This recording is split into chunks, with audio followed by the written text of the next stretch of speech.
হযরত আব্দুল কাদের জিলানী রহমাতুল্লাহ আলাইহি ছিলেন ইসলামের অন্যতম শ্রেষ্ঠ বুজুর্গ ও আধ্যাত্মিক সাধক। 471 হিজরিতে ইরাকের জিলান অঞ্চলে জন্মগ্রহণ করেন। তার পিতা ছিলেন একজন ধার্মিক এবং মাতা ছিলেন পরহেজগার নারী। পিতৃসূত্রে ছিল হযরত হাসান রাদিয়াল্লাহু তাআলা আনহু এবং মাতৃসূত্রে হযরত হুসাইন রাদিয়াল্লাহু তাআলা আনহু, অর্থাৎ তিনি নবী করিম সাল্লাল্লাহু আলাইহি সাল্লামের উভয় দিক থেকেই বংশধর ছিলেন। ছোটবেলা থেকেই হযরত জিলানী রহমাতুল্লাহ আলাইহি ছিলেন অত্যন্ত ধার্মিক, নম্র, কখনো মিথ্যা কথা বলতেন না এবং সবসময় সত্যকে আঁকড়ে ধরতেন। মাত্র 18 বছর বয়সে তিনি ইলম হাসিল করার উদ্দেশ্যে বাগদাদে গমন করেন। বাগদাদ ছিল তখন ইসলামিক জ্ঞানের কেন্দ্র। সেখানে তিনি কুরআন, হাদিস, তাফসির, ফিকহ সহ বিভিন্ন শাস্ত্রে পারদর্শিতা অর্জন করেন। বিশেষ করে হানাফি ও শাফি মাযহাবের মধ্যে গভীর জ্ঞান লাভ করেন।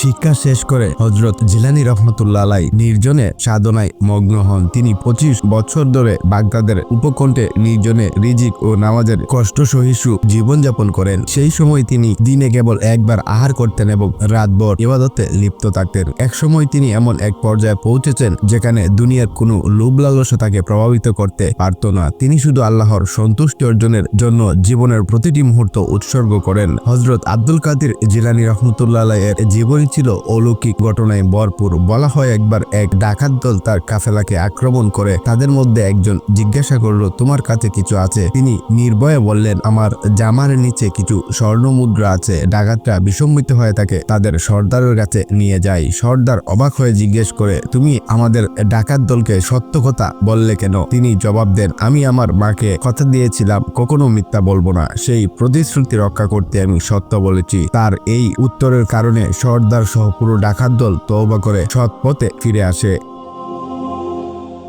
আরো বলা হয় একদিন এক ব্যক্তি তার দরবারে এসে বলল, হুজুর, আমার দুনিয়াবী সমস্যা যেন পাহাড়ের মতো। তখন তিনি বললেন, তুমি নামাজ কায়েম করো, কুরআন পাঠ করো আর দুনিয়াবী চিন্তা আল্লাহর উপরে ছেড়ে দাও। সেই ব্যক্তি পরে সাক্ষ্য দেয় যে তার সব সমস্যা আশ্চর্যজনকভাবে দূর হয়ে গেছে। হযরত জিলানী রহমাতুল্লাহ আলাইহি মানুষকে তওবা, তাকওয়া, দয়া, ন্যায় বিচার এবং ইবাদতের পথে আহ্বান করতেন। তার উদ্দেশ্য ছিল সংক্ষিপ্ত অথচ গভীর অর্থপূর্ণ। তিনি বলতেন, আল্লাহর বান্দা হও, মানুষের সেবক হও। দরিদ্রদের সাহায্য করতেন, পাপীদের সৎপথে আনতেন এবং ইলম ও আধ্যাত্মিকতা একসাথে প্রচার করতেন। তার সবচেয়ে জনপ্রিয় বক্তৃতাগুলো আল ফাতাহুর রাব্বানী এবং ফাতহুল গায়েব নামে সংকলিত হয়েছে। হযরত আব্দুল কাদের জিলানী রহমাতুল্লাহ আলাইহি কাদরিয়া তরিকতের প্রতিষ্ঠাতা। এই তরিকাকে ইসলামের তাসাউফ তথা আধ্যাত্মিক ধারার একটি মহান শাখা। কাদরিয়া তরিকত দুনিয়া জুড়ে ছড়িয়ে পড়ে, বিশেষ করে ভারত, পাকিস্তান, বাংলাদেশ ও আফ্রিকায় এর প্রভাব সুদূর প্রসারী।